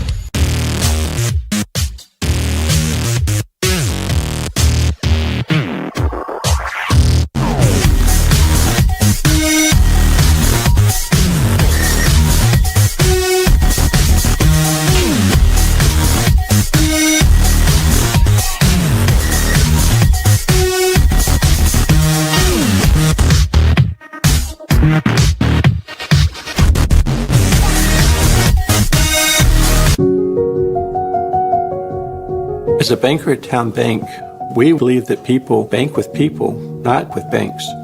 You're looking for an actual personal relationship, and that's what you get at our bank. You get that person that gets to know you, gets to know your business, is there for you. I think that is what motivates us, what drives us, and the idea that we are trying to serve others and enrich lives, I think is very true.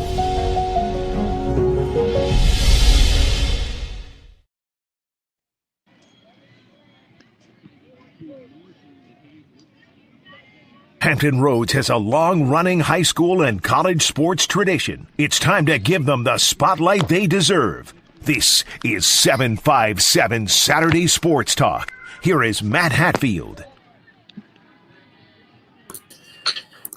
And we welcome you back to 757 Saturday Sports Talk. Like, share, and subscribe to Cova Sports TV. We have a special guest with us. He is the head football coach of the victorious Kellam Knights, who prevailed in a thriller on Friday night at Ocean Lakes High School, 28-21. Back and forth seesaw affair, and the Dolphins got to the 1-yard line at the very end and ran out of time. His Knights now 2-1 on the year, and he's feeling good. He's got the shades out. He's enjoying a Saturday in Virginia Beach. What a better time than now, and he's loving life. Brian Neas, the head football coach of the Knights. Good to see you, my friend. Always good to come on after a win, isn't it? Man, well, it's always better to come on after a win, but always nice to talk to you. Well, it's our pleasure. Glad you're joining us here on the program.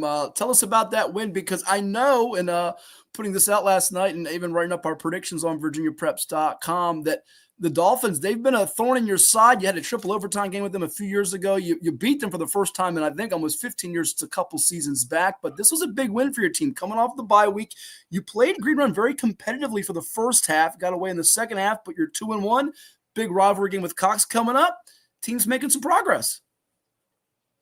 Yeah, we're excited, from where we started, with, the fall camp and the progress that our young men have made, every single day with the hard work they put in.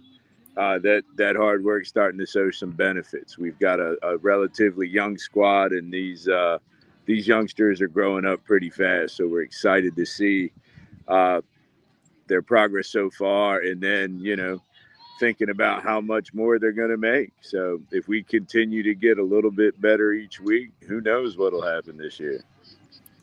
Tell me about this group. What kind of separates them from some previous teams you've had? And I know we'll dive into one of your standouts who I watched on the NFHS Network the very first week against First Colonial. I think he's one of the best junior receivers, not just in the beach, but the entire 757. And dare we say the state, as he's starting to pick up offers from various Power 4 schools. But it felt like you had a pretty good cohesive squad coming back. And I know you told me a couple seasons back, Matt, watch out. We've got some young linemen that just got to grow up and develop. And you were liking that sophomore junior crop from a couple years ago. Are they starting to show some of that improvement in coming of age?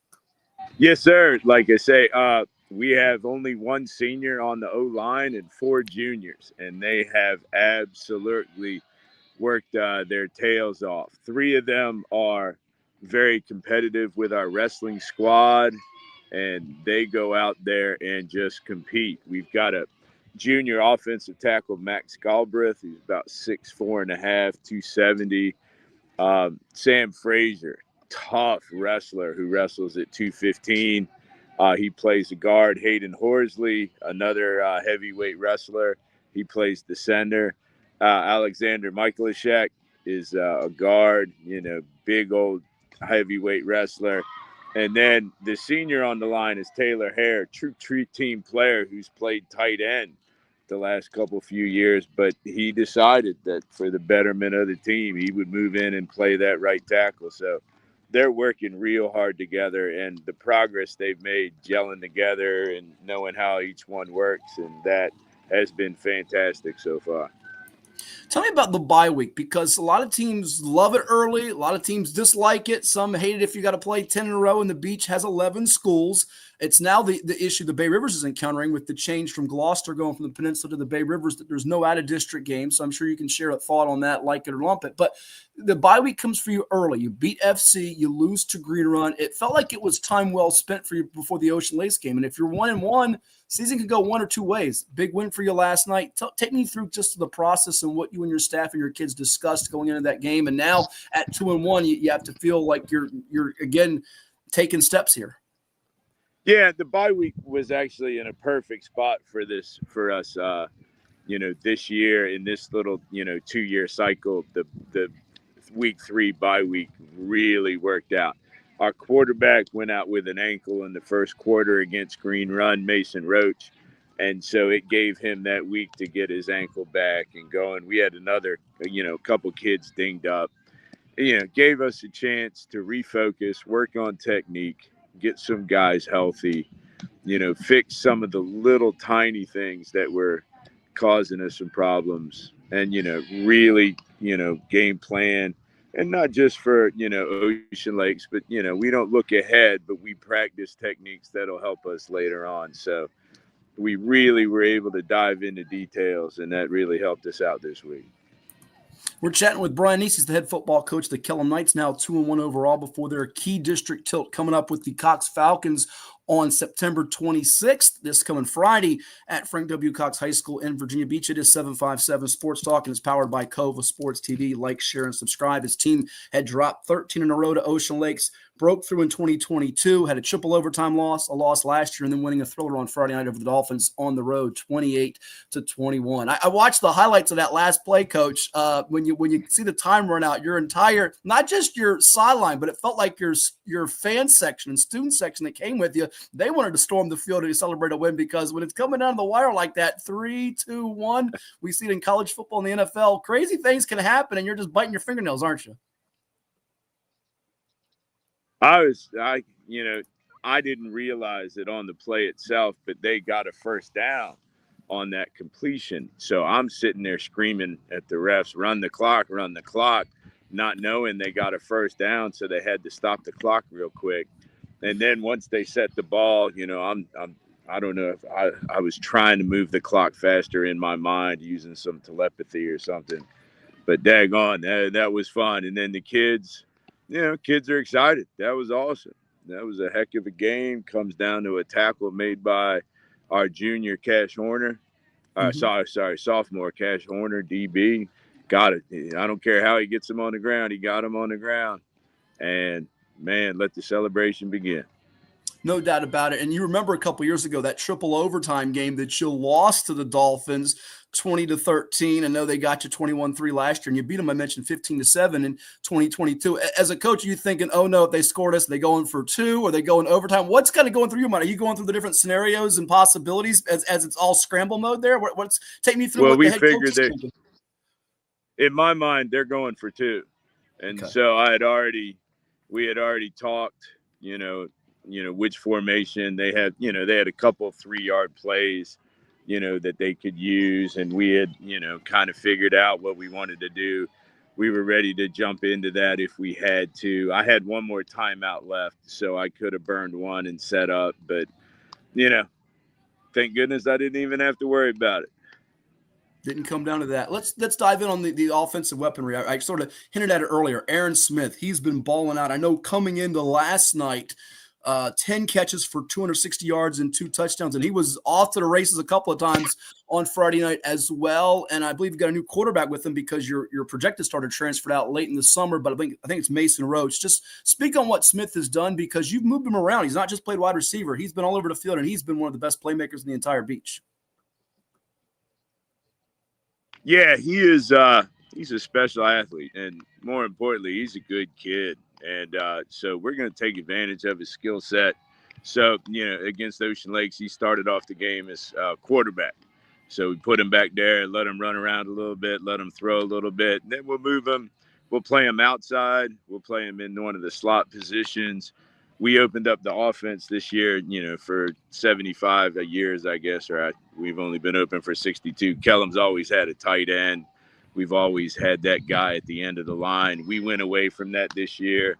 We've got skill kids, and our receiving core, they're all fast enough. They all catch the ball, and they all, can make big plays happen. So we kind of modernized a little bit, changed the philosophy. We're spreading people out. We're taking advantage, counting the box. You give us a light box, we'll run.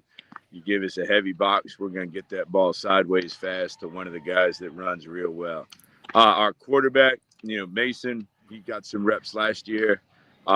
He worked real hard in the offseason, showed really good leadership qualities, and he's done awesome. When he got hurt against Green Run, Drew McIntyre, our second quarterback, came in and did the same. Like I say, we are incredibly happy with the performance of our quarterbacks. Now, Aaron, he caught 2 touchdowns against Ocean Lakes. One, we don't even know how he did it. We threw a little end zone fade, and our Mason didn't quite put enough air on the ball, and we're all on the sideline going, oh, no, that's a pick. And then somehow Aaron he outcompeted the kid for the ball. And then his second touchdown was a nice dart screen. Got the ball out quick. Our other receivers on that side, McCoy Williams and Brady Morrow, made 2 excellent blocks, and he goes untouched, 50-some-odd yards for a touchdown. He's a danger. Every time he touches the ball, you better have people there to make sure you get him on the ground. Otherwise, you're blocking an extra point. Yeah, and you've had some darn good football players come through the Kellam program even before you took over as head coach when Chris DeWitt was there. This Smith kid has just hit his special. You see it right away on film. He's just a junior, and he's getting new offers, it seems, by the day. What do you tell him in terms of maximizing his potential and how he can get better? Because it feels like the sky is the limit for him, but he also can become just a dominant takeover player. His future is so bright, isn't it? You broke up a little bit there, but I think you're talking about offers and such for Aaron. Is that correct? Yeah, just talking about him. He gets a new one every day, Coach, and it feels like, the sky is the limit for him, and he can still get better. Yeah. Oh, there's no doubt. We tell everybody, you ain't a perfect player yet. We don't have perfect players. We've got imperfect people trying to get better on a daily. So he's got things that he needs to work on. Our whole team has different, things that we challenge them week by week to get ready to play. So it's, as good as he is now, and I think he's a pretty good player now, I don't think he knows how good he can be. One more guy I want to hit on with you here before we finish up on your matchup with Cox coming up. We're talking about Brian Neas, head football coach of the Kellam Knights, 2-1 after an exhilarating 28-21 road win over Ocean Lakes. Our guest here on Cova Sports TV and 757 Saturday Sports Talk. Like, share, and subscribe. Your basketball coach, Norm Hassel, told me in the summer, he pulled me aside during the One Life Fitness Spring League and said, Matt, I'm going to introduce you to this young man named Brody McClendon. He's a baller on the football field. I know he had like 2 interceptions the first game or two for you, and he's a guy that's a two-way factor who's also been a key contributor, hasn't he? 100%. He had a punt return last night, about a 70-yard punt return, got us down to the 9-yard line. It led us to an easy score. He's making plays on offense. He's making plays on defense. He has been absolutely has stepped up and filled in one of the roles that we really needed. He's playing a great free safety right now. He's also, we put him opposite of Aaron, and if you're going to swing all that coverage over to Aaron, you better be prepared for that young lad to make you look bad on the backside. No doubt about it. Now, a massive game for you coming up at Cox. We mentioned it. You're sitting at 2-1. They're at 2-2. They played Green Run pretty competitively. Did not allow a point in the second half. And I know you've lost as a program. I think it's 11 in a row to them. But to get a chance to break through against them, 3-1. I know the goal is playoffs. How do you go about beating the Falcons on the road and getting another milestone type of win? Yeah, this is going to be a tough one. They are an incredibly well-coached team. We see them every year in passing league. I know all their coaches. We've all been friends for a long time, but they are well coached. They're a disciplined football team. They are going to be exactly where they're supposed to be on every play. What we need to do is match, focus, and then make sure we get the ball into the hands of the people that can make the big plays. So we're going to work real hard to make sure that we are focused on our jobs. We're going to know what to do, and when we get there, we're going to make magic happen.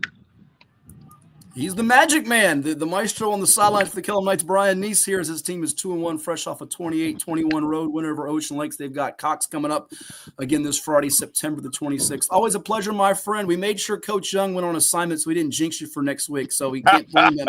He had to go take care of some basketball duties now as the head coach at Smithfield on the hardwood, so he'll be back a little bit, but he said, tell Brian hello, send him my best, and congrats on the win, and don't blame me if I pick him and he doesn't win. So. Oh, no, that's no worries. And, hey, make sure you tell him congratulations for me. Always nice to see another old head get another chance. You bet. Well, hey, thank you for stopping by. Enjoy the rest of your weekend and the college football and pro football on the tube, and I'm sure we'll be chatting again soon. Yep, well, right now I'm out. My daughter, 16-year-old, she plays softball for Kellam, so we're doing a little travel softball tournament here at the Princess Anne Athletic Complex. So I'm on dad duty, so no college football now, but something even more important. There you go. A proud papa here, Brian Neas, head football coach tonight over there at PAC, right next to the Sportsplex, who helps furnish our 757 Sports Talk right here on Cova Sports TV. Stick around. We've got more coming your way. Coach will rejoin me here in a little bit. We've got our NFL picks for week number 3. Plus, we play something or nothing. It's all coming your way here, and you're watching 757 Sports Talk on Cova Sports TV. Stick around. Did you know that the minimum limits in Virginia are $30,000? $30,000 is a lot of money on an individual basis, but if you're involved in a personal injury matter, that's not enough. Here at Williams Lloyd's, we're happy to provide a consultation on the amount of coverage you have in your vehicle. It can be confusing. Not many people understand it. You know you need to have it, but do you have enough? Give us a call today at 757-547-5555 so we can help you prepare in the case of an automobile accident or any other personal injury matter that you or your family may find yourself in. What is more? Is it more reps, more strength, more stamina? We say it's all of that, but it's greater than just what's in the mirror. It's about improving your mental and physical health. More is a feeling of achievement, fulfillment, confidence. It's looking better, feeling better, being better. And it's our mission to get you there. Because here, you are more. One Life Fitness.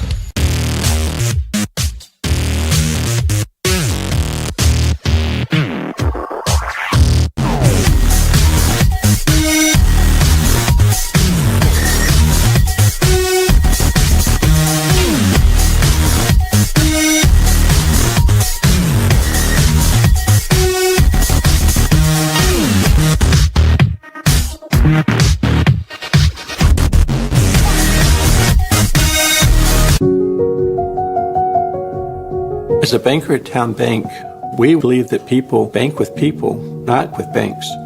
You're looking for an actual personal relationship, and that's what you get at our bank. You get that person that gets to know you, gets to know your business, is there for you. I think that is what motivates us, what drives us, and the idea that we are trying to serve others and enrich lives, I think is very true.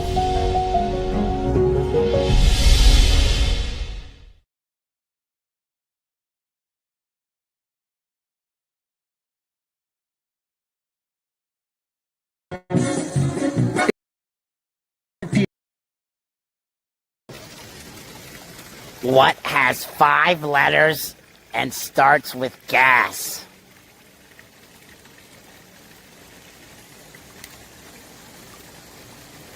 Truck. This is 757 Saturday Sports Talk. Here are Matt Hatfield and Coach Ed Young.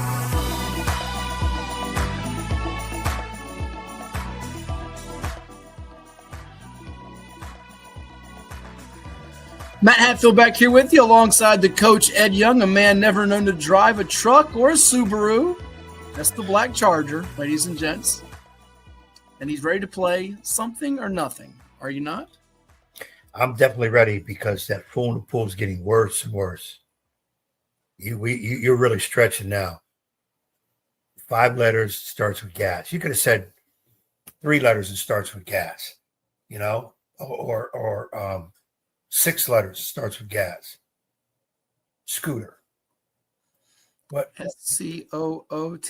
It's 7 letters. 7. Come on, count. Fool in the Pool, man. I'm trying hard. It might have to go to state Supreme Court.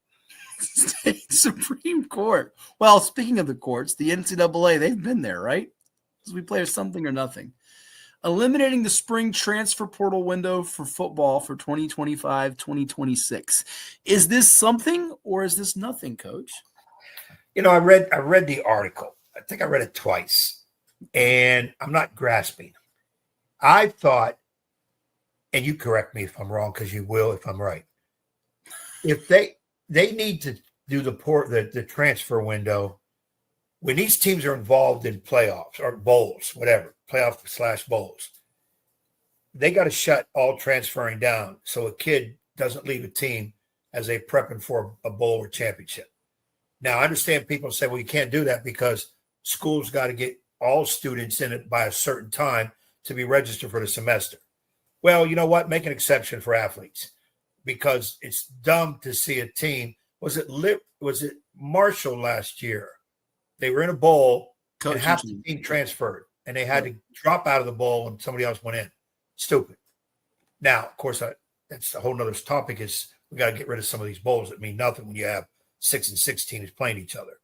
But I don't know when I read this one about the spring transfer, I'm not sure it's doing what I want to see it do. So I'm going to say, because it is something different, I'll say it's something, but it's not what we need. I'm inclined to say it's nothing because there was more than 1,100 FBS scholarship players that entered the transfer portal in the month of April. And there's still going to be 30 to 50 transfers, right, per team. So I don't know that this eliminates. I know they're trying to take a step, and it's a baby step. But as long as the money is what it is and the setup is what it is, I don't see how this is going to drastically impact or affect things. So I'm going to go it's nothing right now. I'm the negative guy that you tend to be. Is you're in a cranky mood with this one already. So I'm going to go nothing. I don't think it's anything. Yeah, it didn't address the issues. Is what I'm trying to say. It's a headline to me. Right. That's what it looks nice, but it didn't address the issue. How about this one? You read it and tell me what you think. Detroit Tigers led Cleveland by 15.5 games in the American League Central early July. Now their lead is down to just 2.5 entering September 20th with 8 games to go. Something or nothing. You want me to go first? I mean, you go first, but I mean, this is an obvious something. This is not a nothing. You're going to tell me it's nothing. I'm going to say nothing. Why? Detroit was rolling, and they were my pick to win the American League. And then Terrence Skubal, I think it was Skubal, Terrence injury Skubal. talk. And was he going to even finish the year? Was he even going to be in the playoffs? Looks like he's okay. You're already wrong. Go ahead. Let me tell you why you're wrong. So, yeah, it was a big league because Detroit was being just tremendous. Now they've come back to earth, and Cleveland is climbing. But I think Detroit, with less than 9 games, about 8-9 games to go right now, I think they can hold them, stiff arm them. I think they can stiff arm them and hold them off. So I'm going to say nothing. Are you sure they're going to hold them off? Because they just got swept at home by the Guardians, and Skubal got beat. And by the way, Skubal went a full month. I think it was from like late July into late August, or it might have been early August and early September, without getting a win. Okay, 5-9 record in the month of September to start. 26-43 record since July 9th, which has then gone to like 26-46. They were 59-34. And here's why it's something. Because they can't hit, and they didn't go out and get another bat of veteran presence to go with Spencer Torkelson and Raleigh Green and Kerry Carpenter. They're cornerstone pieces. Furthermore, their bullpen's not getting the job done. And Cleveland, 2 of their main pitchers got put on the shelf for gambling. Luis Ortiz and the best closer in the sport last year, and Emmanuel Clase. By the way, who's to say maybe Clase was on the take last year in the ALCS, and that's why your Bronx Bombers beat them. Otherwise, Cleveland might have been in the Fall Classic against the Dodgers. It's incredible. If Stephen Vogt gets this team, the Bombers beat them because the Bombers who they are last year. This isn't about the Bombers right now. This is about the Guardians and the Tigers. If they make the playoffs and win this division, not even make the wild card, which they, by the way, only a game and a half behind Houston, Stephen Vogt should get manager of the century because this team, as you've said many times, they got 2 hitters worth a nickel. Jose Ramirez, who's great, and Stephen Kwan. That's it. That's the list. If this team erases a 15.5 game deficit without the best closer in the sport and a starter they got from the Pittsburgh Pirates that was going to be one of their top 2-3 guys. And then, by the way, they traded their ace and Shane Bieber to Toronto at the deadline.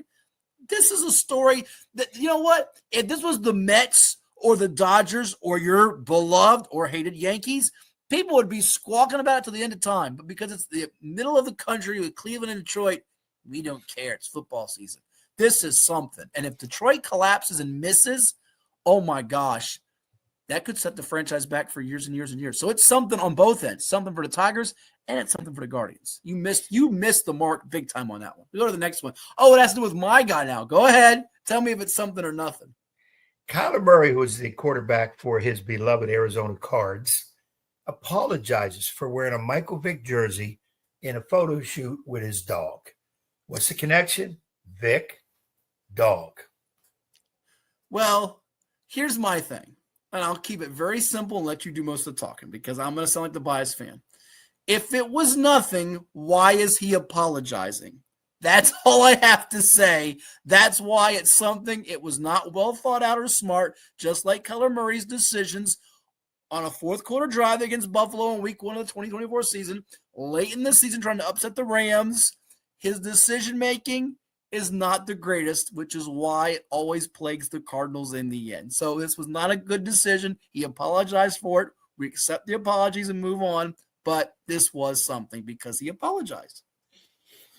Well, it brings up the past, what happened with Michael Vick and his situation, and he served some time for it and all that. And you know me, I'm a major dog lover, and it was hard for me to forgive and forget. And or people say, well, you don't have to forget it, but you should try to forgive. I put it in another compartment. But in this situation, I'm going to say nothing. Let's move on. No explanation. It's just nothing. Nope, it's nothing. if it was nothing, why do you apologize? He's Kyler Murray. He's Kyler Murray. So if Ed Young did something wrong, you would apologize, right? If you did nothing wrong, you wouldn't apologize. Am I right? You take your up that water. Is that good OJ over there? Good OJ? Good water, baby. I was looking for the OJ. I think I drank it all from the other night. Yeah. Because you drink OJ in the morning, but I'll take a nice cool glass of water. Okay. It's good water. But yeah, Kyler Murray, make better decisions. If Matt Hatfield didn't hate you, he wouldn't have a problem with this either. But I don't hate him. I just think they should have got a journeyman quarterback instead of him. Let's go to college football. Hey, let him fumble and throw 3 picks Sunday in a 32-6 loss. Oh, he probably will. How about Mike Gundy in his 21st year at the helm of the Oklahoma State Cowboys, the Pokes? This is a guy that won 12 games in 2021. Eddie won 10 or more in 15, 16, 17. He's done a heck of a job there over time and done a really good job. But lately, you go from 10-4 to 3-9, and now this team is losing at home to Tulsa, which if you spell Tulsa backwards, you know where that spells there. The cable guy says, get her done. Okay.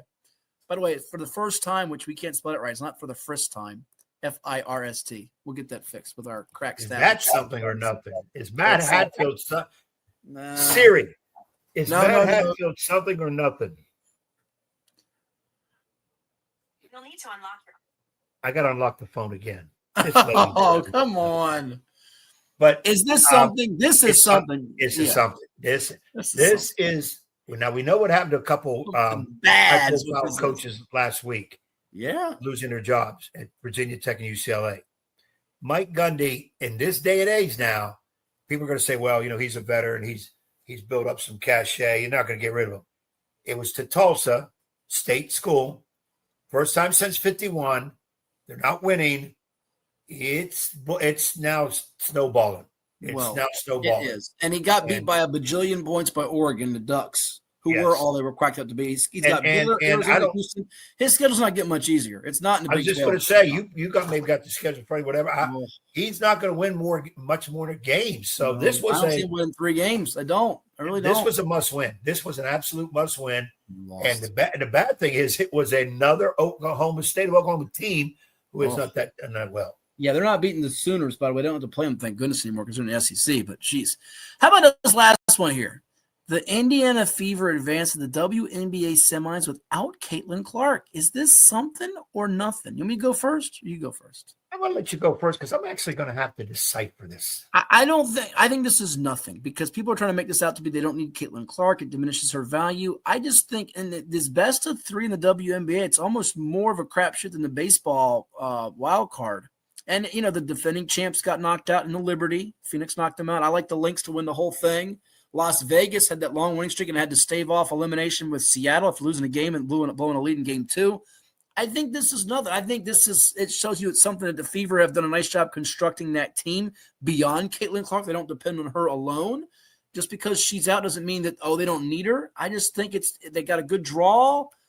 They win the championship without her, and it's a bigger something. But right now, it's nothing. Right now, the semis, Final Four, you can do that in the league. It's not a 32-team league. It's not a big league. I think this is nothing. I'm gonna probably lean with you on that because I'm tired of Caitlin Clark talk since the day she was in senior in college. She got drafted by the Fever, who were not good because she got drafted number 1, so they weren't that good. Right. And they, within a year's time, they've gotten a little bit better. And, basketball, you can have a stud in basketball, and that can parlay what success. Where in football, baseball, with more players on the fields, you're going to have more. But I'm going to say the Fever themselves are going to say, yeah, Clark's our leader. Clark is extremely good, but we've got other players too. And it's a team game. It's not tennis or wrestling, golf. Sure. So it's a team game. So I'm going to say it's nothing because I'm just tired of all the Caitlin Clark,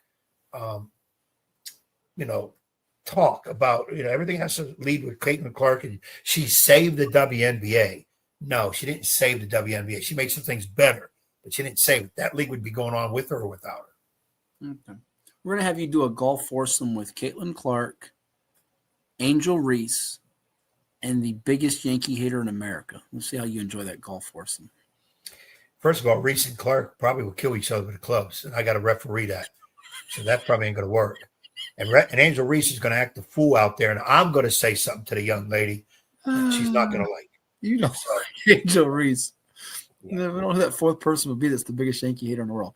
All right, we're almost done on this edition of 757 Sports Talk, but we're not quite there yet. Keep it tuned. Interact with us all morning long. You're watching Cova Sports TV. For any athlete, making it to the top sometimes comes with a few steps back.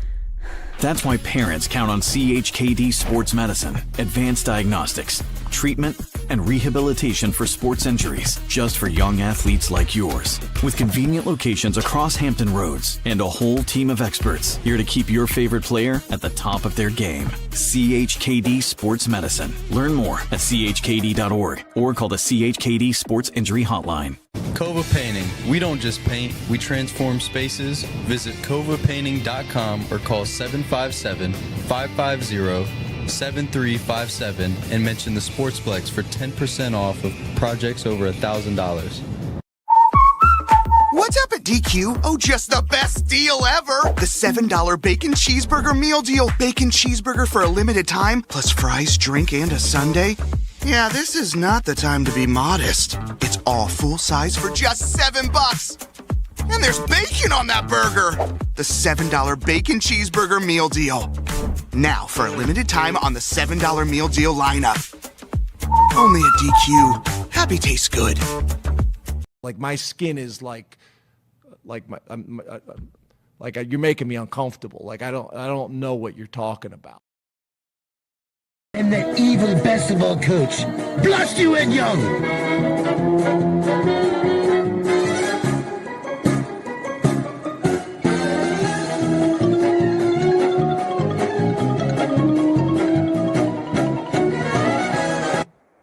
And we're back here on 757 Sports Talk. Like, share, and subscribe to Cova Sports TV and interact with us wherever you may be tuning in. As Ed, it is now time for us to do the NFL picks here on the program. Week 2 results, you see them on the screen.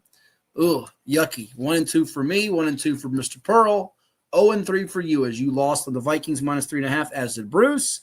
This is what you get for copying Bruce in 2 games.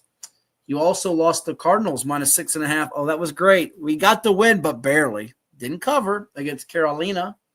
Carolina falling in that one, 27-22 in Arizona, as Bryce Young tried to lead a comeback and could not complete it. You also lost on Pittsburgh -3 at home to Seattle. Seahawks 31-17. Bruce got a win with the Bucks 20-19, 2.5-point pup over the Texans. That was a late win for Bruce thanks to Baker Mayfield and company driving down the field. I lost on the Broncos -2.5. That dag-on Sean Payton and company burning me again. Under 40.5 with the Niners and Saints with backup quarterbacks scoring 47 points with San Fran winning at 26-21. Did win with the Eagles -1.5 at KC, which was my hardest pick, 20-17. So that takes care of it. And the up-to-the-minute season results through 2 weeks of play, we're all at 2-4. So if you're going with us, you're losing money. Don't go with us because don't. Not with these jokers because we 2-4. Oh boy, it's not good. It is not good. So let's get some NFL selections here for week number 3. I will go first. And there's one game I like a whole lot, but there is one thing that concerns me, and that is that their quarterback is out. And that quarterback is Jaden Daniels out for Washington. Marcus Mariota is in to take on your Raiders. But how sweet would it be to watch your Raiders lose? I get a win, and I take the lead on you. It's tailor-made for a good weekend in the Hatfield house. Mariota is a very serviceable backup, and the spread is down to 3 against the Raiders. You have to make the cross-country trip. After a Monday night game, West Coast to East Coast, Washington got the rest from a Thursday night game with Green Bay. I'm going to take the gamble, minus the 3, that they'll get the job done. I hope this line goes down by kickoff to 2.5, and I'll petition the judge to give me a win on this, not a push if they win on a field goal. So that's my first selection. The Commanders, the Commies.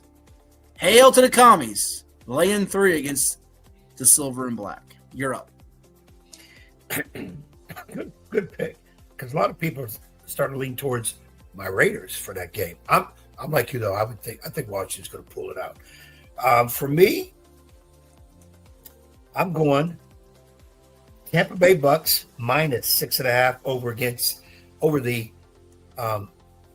New York Jets, who will be quarterbacked by Hampton's own Tyrod Taylor.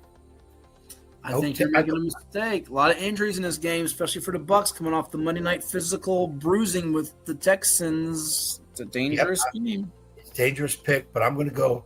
I think they can cover. I think they win this by a touchdown. Okay. And my number 2 pick, right? Yes. Number 2. I don't know why some people think Cleveland's going to get their first win against the Packers, because I don't see it. Give me Green Bay -7.5 over the Browns. Woo! We're going with this one. Now, something tells me the Packers will win by 4, and I'll lose again. Be great. 28-24. We'd love that. All right. My record is 2-4. No, don't play this straight up game. Don't do that. Don't be throwing fingers up. That actually, I'm 6-0 in terms of wins. No, you're not. Screwed up the spread. No, you're not. Because you had Pittsburgh and they lost to Seattle. So don't lie to the American public. You are lying to the American public. They lost because of the spread. You sound like a bad politician. I don't care if you're a Democrat or Republican. You sound like a bad politician right now. All right. I heard this week. If you've watched the Cowboys, which you didn't get a chance to do, you were at Virginia Wesleyan camp with me as they were rallying to beat the G-Men on Brendan Aubrey's field goal from 85 million yards out. Dallas scores a lot of points, and they give up a lot of points. And they go to Chicago to take on the Bears. Now, this is a high total, and it's 50.5, which means I have to have more than 7 touchdowns scored. I have to have 7 touchdowns in a field goal. But guess what? Aubrey's going to make probably 5 field goals on his own. He's that good. I'm going to take over 50.5. Give me something to root for with the Pokes and the Bears for pick number 2. And if I'm 0-2 out of the gate, I'm going to be in trouble. So much trouble. I've been saying it to you all week. Any platform, I think my upset special is the Rams beating Philadelphia. But it's not the one I'm leaning in here for my third and final selection. Oh, no. It's not where I'm going with that. Instead, I'm going to go against my team and go with San Francisco with Mac Jones and the Niners to beat my Cardinals, land at 2.5. I just think the Niners have more talent overall and will get this W over Arizona. So I will go with San Francisco begrudgingly over the Bird Gang, laying the 2.5. And if I'm wrong and the Cardinals win, if they lose by 2 or 1, I'll be miserable. But if they win outright, I'll at least have a smile on my face that they're 3-0. Good picks. I admire those picks. Admire? You don't admire anything. Stop it. I do, because I was going to take the 49ers over your Kyler Murray-led Cards. But I will now go to, and I was really looking at 3 games hard. Houston, Jacksonville. I like Houston. I was looking at what was this other upset game? Where they at? Where they at? Titans over the Colts, believe it or not. That was. But I decided to land on Seattle -7.5 over the Saints. Ooh, it's a big number. It's a big number. But I'm not got no faith in New Orleans at all. So I'm going to go Seattle at home. That's where they're one of the stronger home teams. And 7.5, I think they win this game by 12 points. Wouldn't the worst thing be for you if it's a 15-point spread and they get a touchdown and 2-point conversion to make it a 7-point loss? It'd be the worst thing for you, wouldn't it? Well, there are a lot of things more worse that can happen to me in this world, but I would not be happy with that one. Would you care to explain what those things would be? Not live. Not live. Oh, taped edition. That'll be on the recorded episode. That'll be on the recorded one, because that way you can't say it was me. Somebody hacked my face and my voice. It's like the DVDs, the bonus features. It's going to be the Ed Young bloopers, the bonus features. You can get I can say that ain't me. That's AI.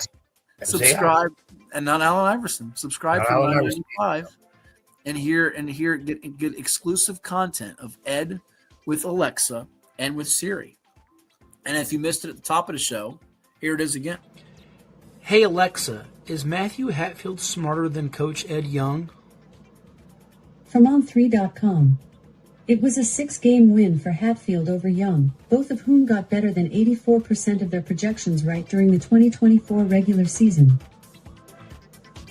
I rest my case, Your Honor. I rest my case. Nothing else for me to say. Alexa was fed the wrong information. She's confused. She's accurate. It's like I'm saying. Let me wake my girl up here. Hold on. No. Siri. Is Ed Young flat out better than Matt Hatfield?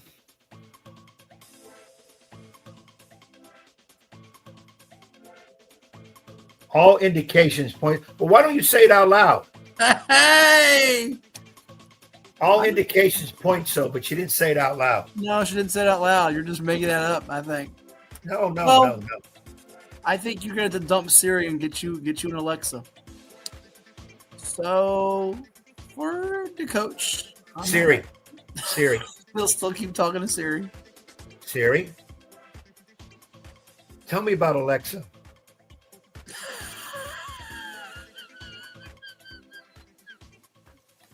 Siri, I'm going to have to dump you.